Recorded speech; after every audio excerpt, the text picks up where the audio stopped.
Myra ang pangalan ko. Hindi ako isang sikat o hindi pangkaraniwan. Isa lang akong ordinaryong babae nakatira sa isang maliit na nayon sa baybayin ng Mozambique. Tuwing umaga, nagigising ako sa tunog ng mga tandang, tunog ng mga dahon ng niyog sa hangin, at amoy ng usok sa kusina na pumapasok sa bawat siwang ng aking kamiseta. Ako ay isang nurse sa isang local na klinika, ang asawa ng isang magiliw na lalaki na nagtatrabaho bilang isang karpintero, at ang ina ng 3 anak na laging nagugutom ngunit nakangiti tulad ng araw. Napakasimple ng buhay ko noon. Walang masyadong espesyal, ngunit nakita kong sapat na ang pagpuno nito. Ang aking araw-araw ay nagsisimula sa isang mangkok ng sinigang na mais, ilang tawanan, at minsan ay bigla ang pag-ulan na bumabasa sa bakuran. Pamilyar na pamilyar ako sa ritmo ng buhay na iyon na hindi ko akalain na may makakasira nito. Tulad ng kung gaano karaming tao ang naniniwala na ang bukas ay palaging darating, naniniwala din ako na ang aking buhay ay lilipas lang, kasing regular ng tunog ng alon na humahampas sa dalampasigan tuwing gabi. Hindi ako masyadong relihiyoso, pero naniniwala pa rin ako sa Diyos. Sa tuwing nakakaranas ako ng mga paghihirap, tahimik pa rin akong nagdarasal. Hindi nagdarasal para sa isang himala, ngunit umaasa lamang para sa higit pang lakas upang magtiis. Akala ko noon ang pananampalataya ay para lamang sa matatanda o sa mga mahihina.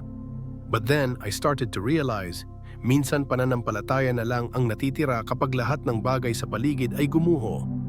Sa isang maganda, tila normal na maaraw na araw, pumunta ako sa medical na istasyon gaya ng dati. Mayroong ilang mga pasyente na naghihintay, ilang mga sanggol na may lagnat, ilang mga matatanda na nangangailangan ng kanilang presyon ng dugo. Buong umaga akong abala at walang oras na kumain ng kahit ano. Ang unang pakiramdam ng pagkapagod ay tulad ng sa tuwing ako ay nagpupuyat upang aliwin ang aking anak. Ngunit malapit ng magtanghali, nagsimula akong makaramdam ng pagkahilo. Ang lagnat ay dumarating na parang alon ng walang babala. Naalala kong sinubukan kong tumayo para kumuha ng tubig, pero madilim ang mga mata ko. Lahat pagkatapos noon ay naglaho na lang hanggang sa wala na akong alam.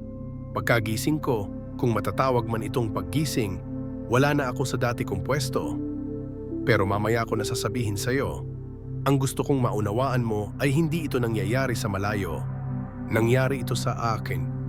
Isisiskay si mamalitakin sa isang asawa, isang ina, isang babae na tila walang espesyal. At kung mangyari man ito sa akin, malamang na mangyari ito sa sino man.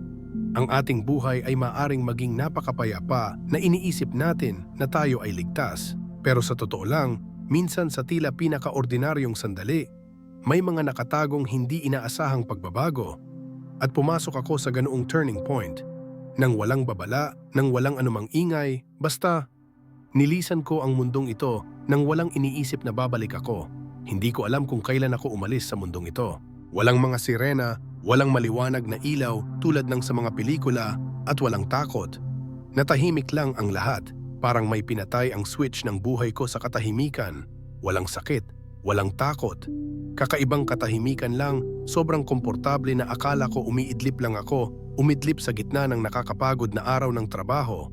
Pero may na-realize akong kakaiba, wala na ako sa hospital bed. Ako, nakatingin sa sarili ko.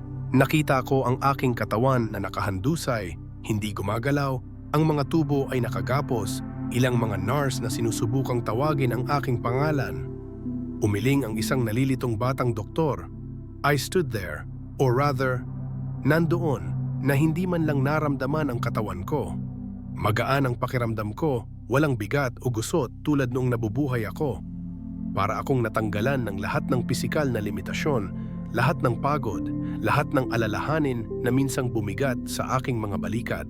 Ang unang bagay na naramdaman ko ay hindi gulat, ngunit ginhawa. Isang pakiramdam ng katahimikan na hindi ko naramdaman sa aking buhay. Hindi na nag-aalala tungkol sa kanin, wala nang mga batang umiiyak sa kalagitnaan ng gabi, wala nang mahabang shift. Para akong lumulutang sa isang espasyo kung saan naging malayo ang lahat ng tunog. Mabagal na gumagalaw ang lahat, parang tumigil ang oras. Tapos nakita ko si Lola. Namatay siya noong 10 taong gulang pa lamang ako, ngunit hindi ko makakalimutan ang kanyang mukha. Nakatayo siya roon, walang sinasabi, nakangiti lang na may magiliw na mga mata, tulad ng tuwing nahuhulog ako at lalapit siya para tulungan akong makatayo. Nang walang salita, alam kong sinasabi niya, "Hindi ka nag-iisa." At pagkatapos, lumitaw ang liwanag na iyon. Hindi nakakasilaw, hindi biglaan, ngunit unti-unting kumakalat. Ito ay hindi katulad ng anumang liwanag na nakita ko sa aking buhay. Hindi ito electric light, hindi ito sikat ng araw, parang may kaluluwa. Ito ay mainit-init, ito ay malambot. Napakaamo nito na gusto kong sagasaan ito at mawala sa loob nito. Ang liwanag na iyon ang nagpapalabo ng lahat, hindi na mahalaga. Hinihila ako nito, ngunit hindi ako pinipilit. Hinila ako palayo pero gusto ko ding hilahin. At narinig ko ang tawag, isang malalim at mainit na boses, ngunit hindi nagmumula sa anumang partikular na lugar. Tumunog ito sa aking mga tainga, sa loob ng aking ulo, at maging sa bawat hindi nakikitang selda na ako. "Myra, halika dito. Kilala ko ang boses na iyon." Kahit na hindi ko pa ito narinig sa sarili kong mga tenga, nakilala agad ito ng aking kaluluwa. Siya iyon. Hindi ko na kailangan itanong ang pangalan mo. Walang patunay na kailangan. Parang kapag nakatagpo ka ng taong mahal na mahal mo at buong buhay mong hinihintay, hindi mo na kailangang magpaliwanag. Alam mo lang, alam kong Diyos iyon. Hindi ko nakita ang kanyang mukha sa paraang madalas na iginuhit ng mga tao, ngunit naramdaman ko ang kanyang presensya ng mas malinaw kaysa sa anumang nahawakan ko. Hindi siya nakatayo doon bilang isang tao, ngunit bilang isang mapagkukunan ng liwanag, isang daloy ng dalisay na pag-ibig na bumabalot sa akin. Napaluha ako, hindi dahil sa kalungkutan o panghihinayang, ngunit dahil sa unang pagkakataon na dama kong naiintindihan ako, nakita ng lubusan at minamahal pa rin. Hindi ko alam kung mayroon pa akong mga braso o binti, ngunit ang aking kaluluwa ay lumuluhod bilang isang natural na reflex kapag nakatayo sa harap ng gayong dakilang kasagrado. Hindi ko kailanman naramdaman na napakaliit ngunit napakahalaga. Walang takot, may paghanga lang, kumpleto. Isang ganap na pagsuko hindi dahil sa pangangailangan, kundi sa sobrang kagandahan. "Marami kang pinagdaanan," sabi niya, at nakita kong dumaan ang bawat yugto ng buhay ko na parang isang fast-forward na pelikula. Walang panghuhusga, katapatan lang. At napagtanto ko na ang bawat maliit na aksyon, bawat pag-iisip, sa bawat oras na ako ay tahimik na nagdurusa, sa tuwing ako ay ngumiti sa isang pasyente, lahat ng ito ay may kahulugan, walang nakakaligtaan. Tumayo ako roon, sa gitna ng buhay na liwanag na iyon, sa gitna ng pagmamahal at katotohanan. At naiintindihan ko, gaano man kaliit ang buhay ko, lagi akong may puwang sa kanyang puso. Hindi dahil may nagawa akong maganda, kundi dahil bahagi ako ng pagmamahal na iyon, tulad ng iba. That was the first time in my life ayoko nang balikan. Ngunit hindi pa tapos ang aking paglalakbay, at alam na niya ito bago ko ginawa. Ngunit ang sandaling iyon ng pagtayo sa harap ng liwanag na hindi nagmula sa anumang bumbilya, nagpabago sa akin magpakailanman.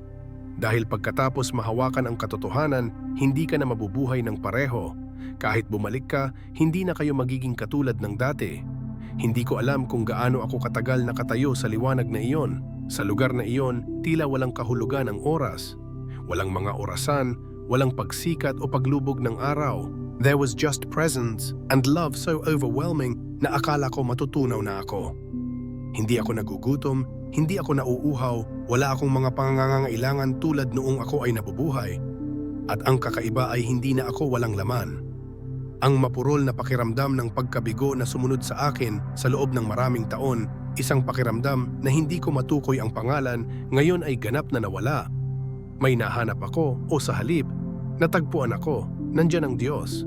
Walang dumadagundong na kulog, walang maningning na trono, ngunit mayroong isang kamahalan na hindi mailalarawan sa mga salita. Sa tuwing nagsasalita siya, hindi lang tainga ang naririnig ko, buong kaluluwa ko itong nararamdaman. Ito ay isang boses na puno ng pag-ibig, ngunit napakalalim din na gusto mo lamang manatiling tahimik at makinig magpakailanman. At nang tumingin siya sa akin, alam kong wala akong maitatago. Hindi dahil humahatol siya, kundi dahil nakikita niya ako ng mas malinaw kaysa sa aking sarili. Sabi niya, "Nakalimutan mo na kung sino ka." Narinig ko ang pangungusap na iyon at agad-agad, napakaraming tanong ang pumupuno sa aking isipan. Sino ako? Isang village nurse? Isang ordinaryong ina? Isang babaeng nahihirapan sa buhay, sinusubukang panatilihing matatag ang mga bagay? Sanay na akong ganyan ang tingin ko sa sarili ko. At sa totoo lang, hindi ko naisip na mahalaga ako. Lagi kong inuuna ang iba. Mula sa murang edad, natutunan ko na ang mga babae ay dapat magtiis, dapat magsakripisyo, dapat tahimik. Hindi ko naisip ang tanong na, sino ako? Maaaring maging napakahalaga. Ngunit ngayon, dito, sa banal na liwanag na ito, sinabi sa akin ng Diyos na nakalimutan ko na iyon. Magtatanong pa sana ako, pero bago pa ako makapagsalita, ay inabot na niya ang kamay niya.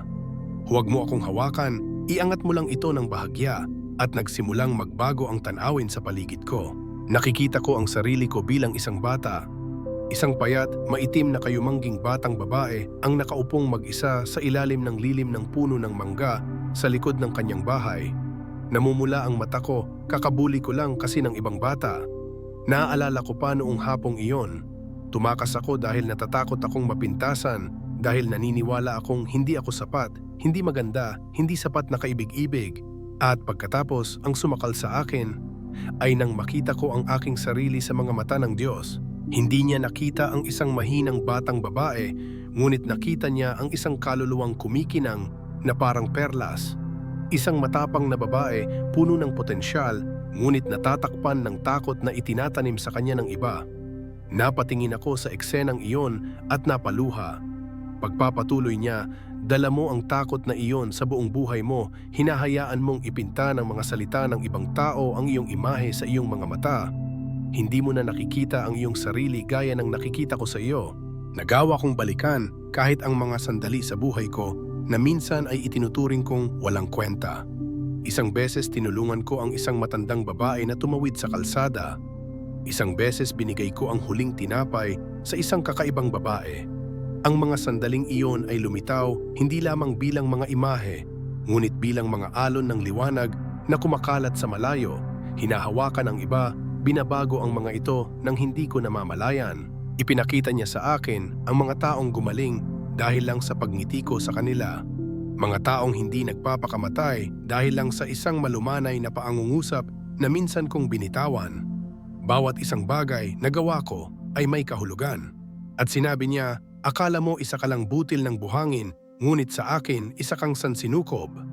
Nabulunan ako, ang mga taon ng pagsusumikap, ang mga panahong nagluluto ako habang inaaliw ang aking nilalagnat na anak, ang hindi mapakali na pagtulog dahil sa pag-iyak ng aking anak sa gabi, ang mga araw na nag-aayuno ako kasama ang aking asawa at mga anak.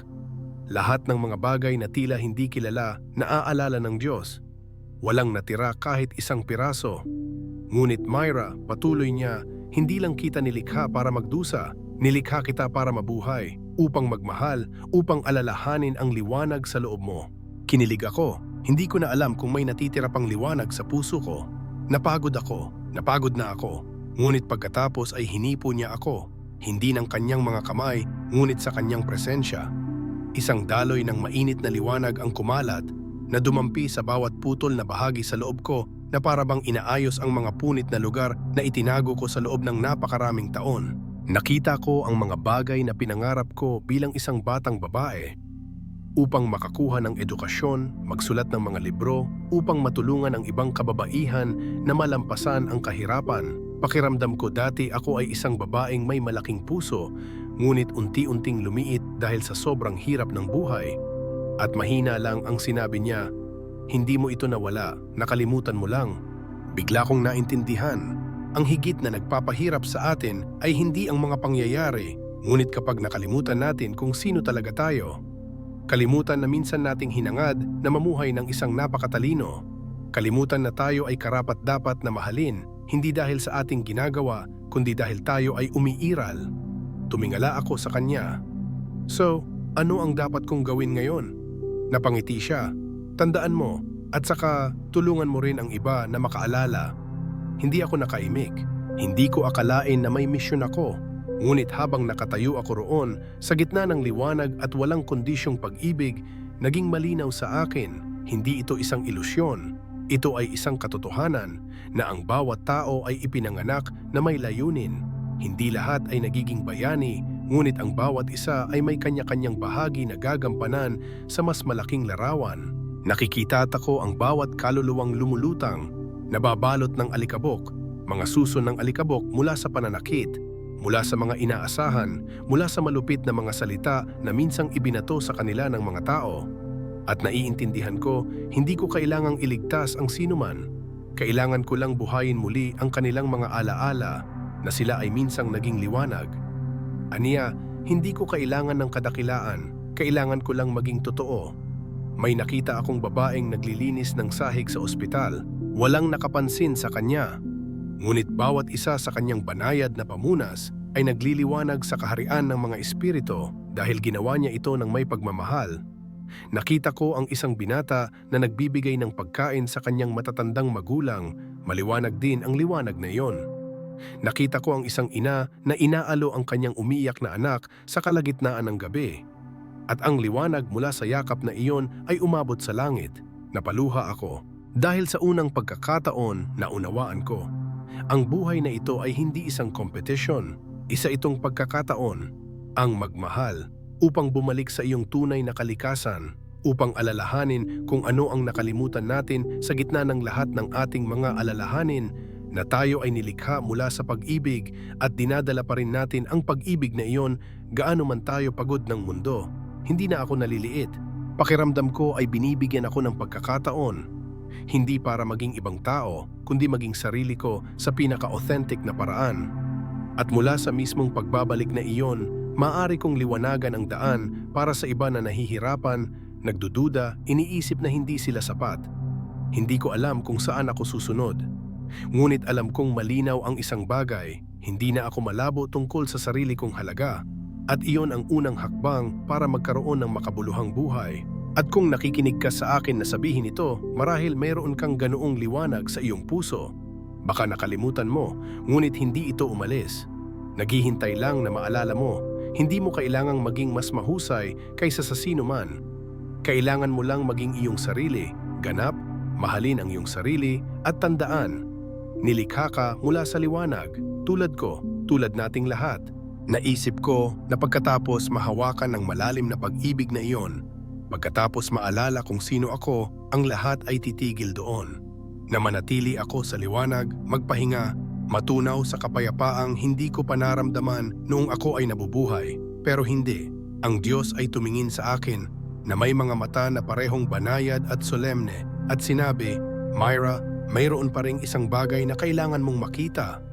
Hindi ko alam kung handa na ako, ngunit walang pagpipilian. Isa pang alon ng liwanag ang tumama sa akin. At sa pagkakataong ito, hindi na ito kasing init ng dati. Hindi malamig, ngunit mas mabigat, mas malalim. Nadala ako, hindi ng paa, hindi ng hangin, kundi sa paraang hindi ko maipaliwanag. Parang itinulak ang aking kaluluwa sa isang belo. At pagkatapos, binuksan ko ang aking mga mata sa isang ganap na naiibang mundo. Sa harap ng aking mga mata ay isang lungsod. Malaki, moderno, malinis, matataas ang mga gusali at maliwanag na may mga ilaw. Lahat ay makiintab, minimalist, maganda sa malamig na paraan. Sa mga boulevards, ang mga tao ay naglalakad ng masikip, ngunit walang nagsasalita. Walang tumawa, walang nakatingin sa isa't isa. Naglakad sila sa pila, magkahawak ang mga kamay sa likod, ang mga mata ay diretsong nakatingin sa kalawakan na parang ginagabayan ng ilang kaisipang hindi sa kanila. Tumingin ako sa paligid at napagtanto ko, walang traffic, walang ingay. Masyadong tahimik ang lahat, masyadong maayos, kaya tulad ng isang pre-programmed na panaginip. Bumaling ako sa Diyos. Siya ay kasama ko, isang banayad ngunit hindi mapag-aalinlangan ng presensya. At nagtanong, nasaan ito? Sumagot siya, ito ang kinabukasan kung patuloy na bulag ang mga tao. Nanatili akong nakatayo, pinagmamasdan ang mga taong nagdaraan na parang mga multo. Kumakain sila, nagtatrabaho sila, tumatawa sila, ngunit lahat ay mekanikal na pag-uugali.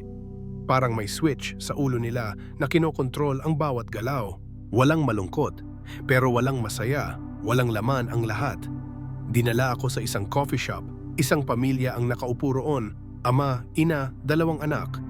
Pero walang tumingin kahit kanino. Ang kanilang mga mata ay nakadikit sa mga imaheng ibinubuga, mula sa isang maliit na aparato na nakakabit sa ilalim ng balat ng kanilang mga pulso.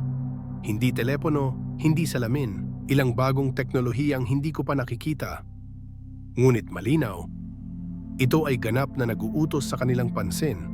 Narinig kong sinabi ng isang lalaki, hindi malakas ngunit parang direktang ipinadala mula sa kanyang utak, panahon na para mag-upgrade sa update ngayong buwan. Tumango ang isa pang tao, sira ang lumang sistema ng emosyon, lilipat ako sa static mode.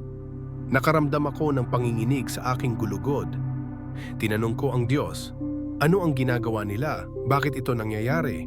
Sumagot ang kanyang kabanalan, ipinagpalit nila ang kalayaan para sa kaginhawahan. Iyaw tinaw nilang makaramdam ng sakit, kaya hindi na nila naramdaman ang tunay na saya.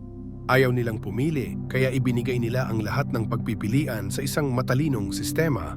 At ngayon, namumuhay sila ng ganoon, iniisip na sila ay ligtas nang hindi namamalayan na sila ay kinokontrol. Nagkaroon ako ng bukol sa aking lalamunan, hindi ito fantasy movie.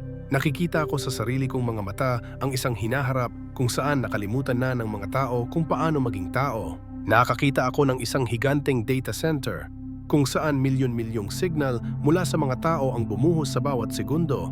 Ang utak ng tao ay sinusubaybayan hindi lamang sa pamamagitan ng mga aksyon kundi pati na rin ng mga pag-iisip. Lahat ay sinusuri gamit ang isang algorithm.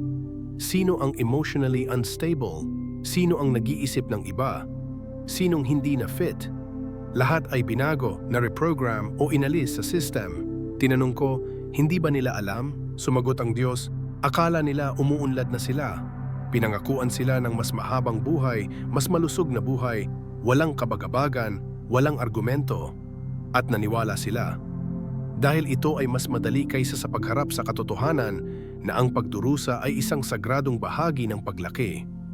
Gusto kong sumigaw, gustong kalugin ang bawat tao sa lungsod na iyon. Gustong sabihin sa kanila, wake up, this is not life. Pero walang nakikinig sa akin, walang nakatingin sa akin. Dinala pa ako ng Diyos sa ibang lugar, isang malaking seremonya. Daan-daang tao ang nakapila, hakbang-hakbang patungo sa isang registration desk. Iniyuko nila ang kanilang mga ulo, iniunat ang kanilang mga kamay at hinayaan ang isang aparato na itanim sa ilalim ng kanilang balat. Walang sakit, walang pressure, lahat ay voluntaryo. Naniniwala ang lahat na ginagawa nila ang tama, na ito ay bahagi ng bagong buhay. Tumalikod ako, hindi ko kinaya. Tinanong ko, ito na ba ang katapusan ng mundo? Umiling ang Diyos, hindi. Ito ay isang pagpipilian. Ang bawat tao ay binibigyan ng kalayaan at ang mundong ito ay resulta ng sunod-sunod na mga pagpili. Naintindihan ko bigla, ang katapusan ng mundo ay hindi dumarating sa tunog ng kulog. Ito ay nagmumula sa katahimikan ng puso na hindi na nangangahas na magmahal, hindi na nangangahas na maniwala, hindi na nangangahas na manakit. Ang apocalypse ay nagmumula sa pagpapahintulot sa ating mga kaluluwa na masira araw-araw sa pamamagitan ng kaginhawahan ng mga nakakaakit na salita na hayaan ang sistema na alagaan ka. Kinilig ako. Ngunit pagkatapos, itinuro ng Diyos sa ibang direksyon. Doon, sa gitna ng kadilimang iyon, nakita ko ang liwanag, maliit, parang kislap sa gabi. Isang grupo ng mga tao ang nagkukumpulan. Nagdarasal sila, nagsasalo sila ng tinapay. Ngumiti sila, mga tunay ng ngiti mula sa kanilang mga puso. Ito ang mga taong gising pa, sabi niya. Hindi nila sinusunod ang mga panahon, pinapanatili pa rin nilang buhay ang kanilang mga puso. At sila ang magiging gabay na liwanag para sa iba. Tinitingnan ko sila, lahat ng edad, lahat ng kulay ng balat, lahat ng klase. Walang taong perpekto, ngunit sila ay tunay. Nakikinig sila sa isa't isa. Naglakas loob silang manakit, mamaglakas loob na magmahal, maglakas loob na maniwala. Tinuturuan nila ang mga bata sa pamamagitan ng mga kwento, hindi teknolohiya. Nagtatanim sila ng sarili nilang mga puno, nagluluto ng sarili nilang pagkain at nagpupunas ng luha ng isa't isa. At naiintindihan ko, ito ang tunay na hinaharap na maaari nating piliin. Lumingon sa akin ang Diyos at sinabi, hindi mo piniling manatili, kailangan mong bumalik. Dapat mong sabihin ang mga bagay na ito, hindi para takutin, kundi para magising. Dahil nandoon pa rin ang pag-asa, ngunit ito ay marupok. Gusto kong magmakaawa na manatili, Ngunit alam ko, ang aking misyon ay hindi nakasalalay sa liwanag na ito, ngunit sa totoong mundo kung saan may mga puso pa rin na nangangailangan ng banayad na tawag upang magising. Sa tingin ko mananatili ako doon magpakailanman. Sa liwanag na iyon, sa presensya ng Diyos, ang lahat ay napaka-perpekto. Wala nang dapat pagsisihan, wala nang dapat ikatakot. Nakita ko ang katotohanan at minahal ko sa paraang hindi ko pinangarap sa buong buhay ko. Kasing liwanag ng hangin ang puso ko. Ngunit pagkatapos, ang Diyos ay tumingin sa akin at alam ko, hindi ito ang katapusan. Kinausap niya ako sa malumanay, ngunit matatag na boses, "Myra, hindi ka pa tapos." Huminto ako. Naiintindihan ko ang ibig mong sabihin, kailangan kong bumalik. Dapat iwanan ang liwanag na ito upang bumalik sa dating mundo. Isang lugar na puno ng kaguluhan, sakit at pagod, kung saan sinubukan kong mamuhay araw-araw nang hindi nawawala ang sarili ko. Kung saan ako mabibigo, matanggihan, hindi maintindihan. Ngunit naiintindihan ko rin na kung nakita ko ang lahat ng iyon, kung nahawakan ko ang katotohanan at pagmamahal na iyon, kung gayon hindi ko ito maitatago sa aking sarili. Pero mag-iisa ako, mahinang sabi ko. Ngumiti lang si God. Ang ngiting iyon ay hindi nangangako na magiging madali para sa akin. Hindi niya sinabi na maniniwala ang mga tao sa akin o yayakapin ako kapag sinabi ko ang kwentong ito. Ngunit ang ngiting iyon ay nagsasabing, hindi ka tunay na nag-iisa, lagi akong nandyan.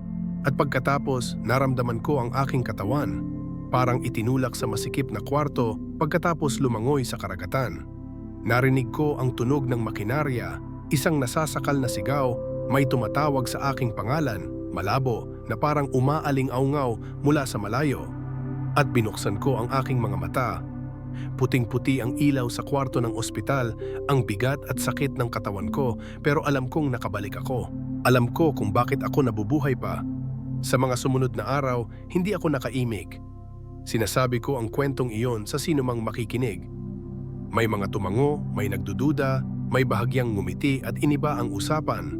Pero may mga tao rin, iilan lang na nanahimik ng matagal at saka lumuluha. Hindi na nila kailangan ng karagdagang paliwanag. Alam ko, naiintindihan nila. At alam mo kung ano. May naintindihan din akong napakahalaga. Minsan ang misyon ay hindi gumawa ng magagandang bagay. Ito ay hindi tungkol sa pagpunta sa entablado o paggawa ng isang mahusay na bagay.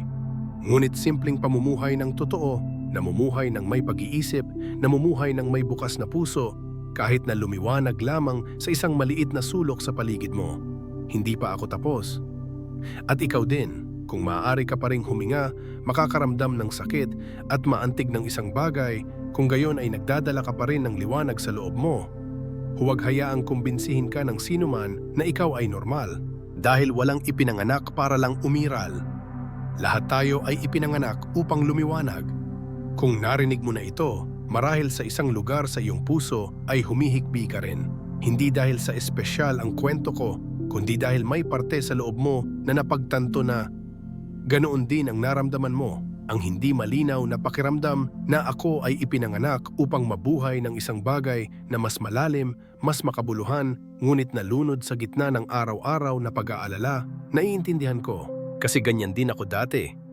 Hanggang sa namatay ako at nabuhay na mag-uli na napagtanto ko. Bawat sandali sa aking buhay ay may dalang mensahe, masyado akong abala para makinig. Hindi ko sinasabi ang kwentong ito para takutin ka. Ayokong magpanik ka o mabuhay sa takot. Sa kabaligtaran, sinasabi ko dahil alam ko kahit sino ka man, nasaan ka, anong trabaho ang ginagawa mo, kung paano ka nakatira, bahagi ka rin ng sagradong bagay na iyon. Hindi mamaya, hindi kapag perpekto ka, ngunit ngayon, sa kawalan ng katiyakan, sa mga kulubot, sa mga panahong nanahimik ka dahil hindi mo alam kung ano ang sasabihin para aliwin ang iba. Sa bawat maliit na bagay na ginagawa mo ng buong puso, hindi mo kailangang gumawa ng malaking bagay para maging makabuluhan. Maging totoo ka lang, tumingin ng diretso sa sakit sa loob mo, huwag magmadali upang pagtakpan ito. Dahil ang mga bitak na iyon ay kung saan maaaring tumagos ang liwanag.